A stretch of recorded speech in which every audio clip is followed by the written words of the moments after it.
Bonjour et bienvenue sur ce nouveau webinaire de présentation de la saison 2021-2022 pour les éducateurs de la catégorie U8-U9.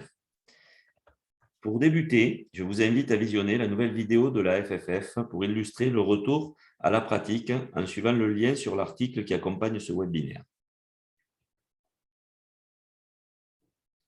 Nous évoquerons dans cette présentation la relation qui vous lie au district, le contexte sanitaire actuel et ses contraintes, les caractéristiques des joueurs, le rôle des éducateurs et des parents, le projet de la saison, le déploiement du programme éducatif fédéral pour cette catégorie, ainsi que les différents outils qui vous seront nécessaires pour aborder cette nouvelle saison. Je suis Gilles Kalinski, le conseiller technique DAP en charge du secteur Est, et je vais vous présenter les membres, élus et bénévoles qui vont œuvrer pour vous cette saison.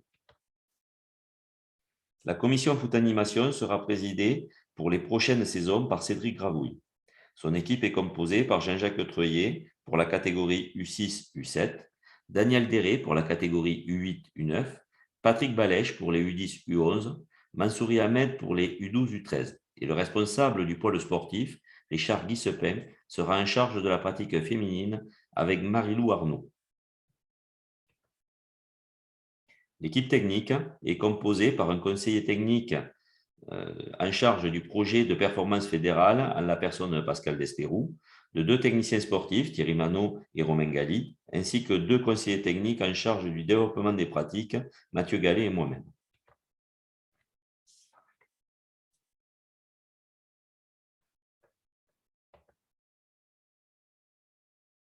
Nous souhaitons tous retrouver le plaisir du terrain et pour cela, il est nécessaire de proposer à nos jeunes joueurs un accueil adapté, favorisant le jeu et en minimisant l'enjeu, dans un climat d'apprentissage favorable afin de valoriser l'image de nos clubs et de notre pratique.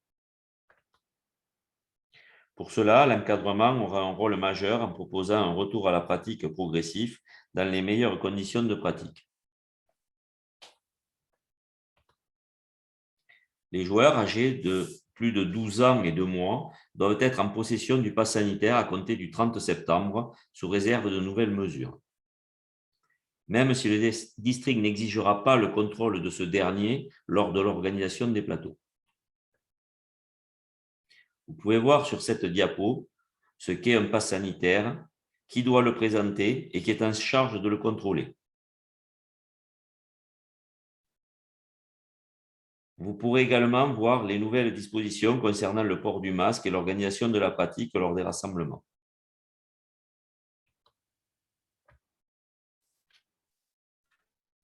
Le dispositif Passeport est une aide financière de 50 € pour permettre et faciliter le retour à la pratique sportive pour les enfants âgés de 6 à 17 ans dont les parents ont des faibles revenus. Parlez-en à vos futurs adhérents. Je passe maintenant la parole à Mathieu. Bonjour à toutes et à tous. Dans cette troisième partie, nous avons souhaité aborder plusieurs points pour vous aider à préparer votre saison. Commençons par la connaissance de vos joueurs U8, U9. Sur cette diapositive, vous trouverez toutes les caractéristiques, mais nous tenons à insister sur quelques points. L'enfant de 7-8 ans est amoureux des jeux. Il conviendra donc de mettre en place un maximum de formes jouées au sein de vos séances. De plus, au niveau physiologique, il est en pleine croissance. Donc assez fragile, il se fatigue très vite, mais peut récupérer très vite. Il a également une concentration limitée. Tout ceci implique que vous devez structurer vos séances avec une alternance entre des temps d'activité assez courts, 10-12 minutes, et des temps de récupération. La démonstration des exercices, des situations ou des jeux sera primordiale également pour favoriser la compréhension. Dernier point très important, il est primordial de créer un climat favorisant lors de vos séances, car valoriser et mettre en confiance vos petits U8, U9 favorisera leur apprentissage. Dans les diapositives suivantes, vous trouverez les compétences à développer adaptées à ces deux catégories. Tout d'abord, les compétences sportives sur les aspects tactiques, techniques, psychologiques et athlétiques, puis sur les compétences éducatives, car vous avez un rôle majeur dans l'éducation de vos joueurs. Sur cette diapo, vous pouvez voir une planification d'action sur la saison issue du programme éducatif fédéral que nous aborderons un peu plus loin dans le webinaire. Pour le point 4 et 5, nous avons choisi de vous présenter un tableau qui récapitule le rôle de l'éducateur, des accompagnateurs et des parents pour vous aider notamment à préparer vos réunions de rentrée. Il reprend les missions de chacun des acteurs de l'encadrement des jeunes joueurs à différents temps de la pratique. Pour un bon fonctionnement de vos catégories, les éducateurs, les accompagnateurs et les parents ont un rôle à tenir auprès du jeune. Leurs missions doivent être complémentaires et il est important que chacun reste dans sa fonction et respecte le cadre que vous aurez fixé en début de saison. Petit focus sur les parents, juste pour vous dire que des modules de sensibilisation sous forme de webinaire seront disponibles très prochainement. Je passe maintenant la parole à Romain pour vous expliquer le projet de la saison.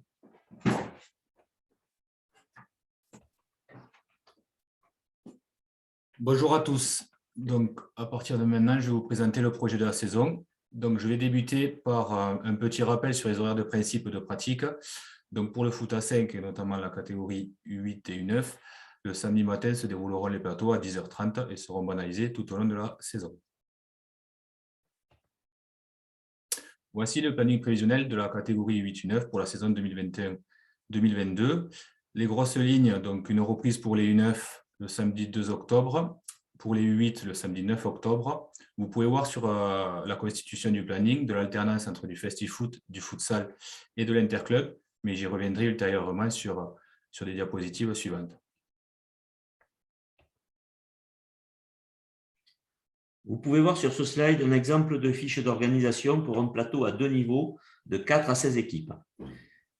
Les 8 premières équipes, 4 de niveau D1 et 4 de niveau D2, jouent sur 4 terrains de 25 par 30 et 35-40 durant 12 minutes, avant que les 8 équipes de la deuxième vague prennent leur place pour les 12 minutes suivantes.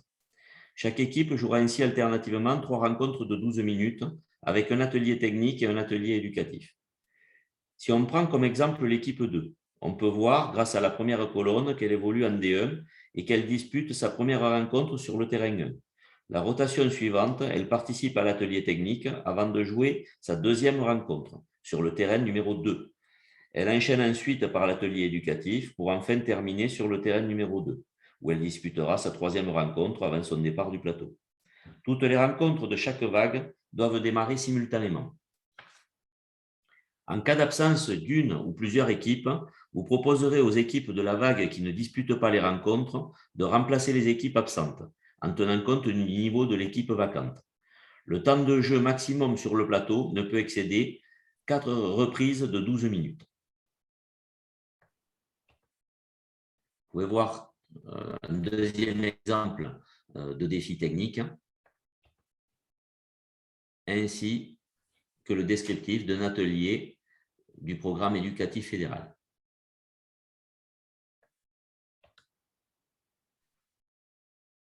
Petit rappel sur les feuilles de plateau. Donc, vous pouvez voir sur cette diapositive l'exemple et le document officiel de la feuille de plateau, où c'est qu'il est donc obligatoire d'inscrire le nom de l'équipe, toutes les personnes licenciées qui participent au plateau avec leur numéro de licence. Ce document est donc à retourner 48 heures après le plateau au district pour pouvoir vérifier les données inscrites dessus. S'il y aurait un petit souci avec un joueur blessé sur le plateau, n'hésitez pas à remplir l'onglet suivant pour pouvoir faire remonter l'information au niveau du district. Avant d'aborder les lois du jeu, un petit rappel sur le poster qui a été diffusé dans l'ensemble des clubs, rappelant les lois du jeu des U6 ou U13 pour l'ensemble du football d'animation.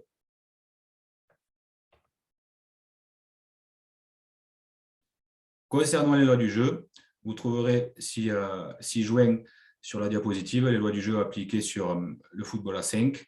Je ferai un petit focus sur la diapositive suivante, sur la loi du jeu sur la relance protégée au niveau des 8 mètres. Sur cette diapositive, donc, vous avez les explications sur la loi du jeu de la relance protégée aux 8 mètres. Celle-ci doit permettre à l'équipe en possession du ballon d'avoir une relance protégée, donc de faciliter la première passe pour son équipe.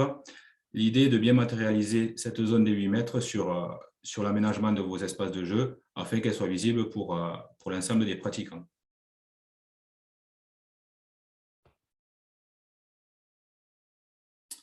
Comme je vous l'ai expliqué précédemment, plusieurs formes de pratiques complémentaires. Donc, avec, dans un premier temps, de l'interclub. La philosophie de l'interclub est donc de rassembler plusieurs catégories de 2 à 3 clubs de proximité afin de les rassembler sur des mêmes journées et de faire des journées festives afin d'amener de la cohésion entre catégories et entre clubs de proximité.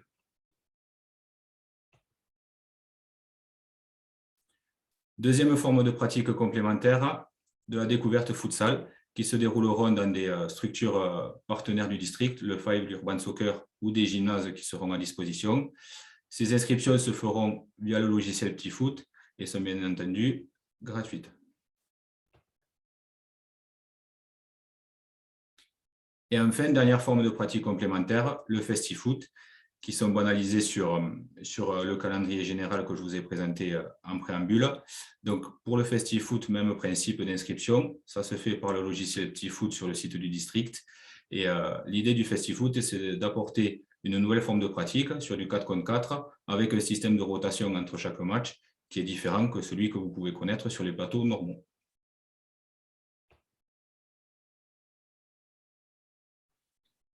Afin de promouvoir et former vos jeunes joueurs aux valeurs portées par la Fédération française de football, la Commission Programme éducatif fédéral vous propose cette saison de participer avec votre club au challenge départemental. Pour cela, le district met à votre disposition un livret de 12 fiches actions utiles à l'éducation sportive de vos joueurs. Vous pourrez également être à l'initiative d'autres actions novatrices ou d'envergure. Pour participer, il vous sera simplement demandé d'illustrer la mise en œuvre des actions choisies par une photo ou vidéo qui nous sera retournée via le référent PEF de votre club. Il utilisera pour cela le formulaire prévu à cet effet dans la rubrique PEF du site du district. Nous espérons par cette procédure et ce livret vous faire gagner du temps sur la mise en lumière de vos actions éducatives.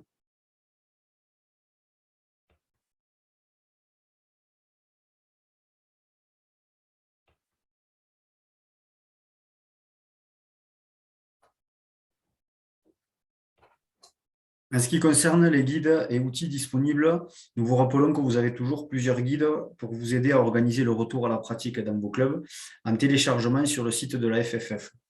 Un webinaire très complet a également été envoyé à vos responsables écoles de foot après les réunions de rentrée.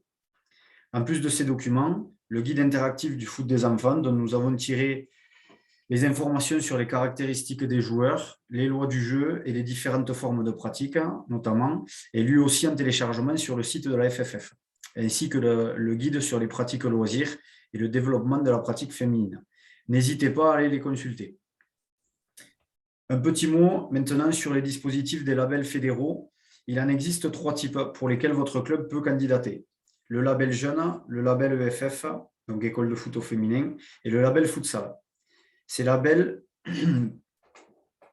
viennent récompenser la structuration de votre école de foot et peuvent vous permettre de récupérer des dotations. Nouveauté cette saison avec la création d'un label départemental en partenariat avec le conseil départemental de la Haute-Garonne.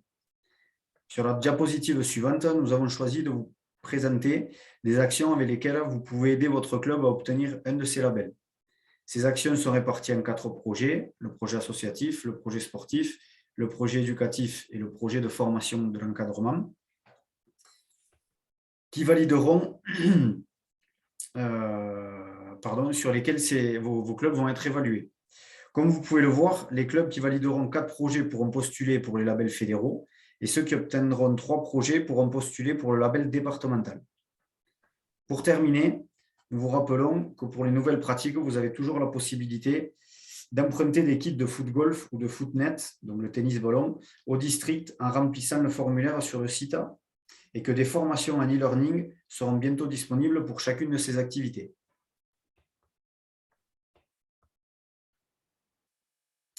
Pour conclure, nous insistons sur le fait que nous sommes toujours disponibles dès que vous avez besoin, donc n'hésitez pas à nous contacter. Au nom de toute l'équipe technique du district et des membres élus, nous vous souhaitons une très bonne saison.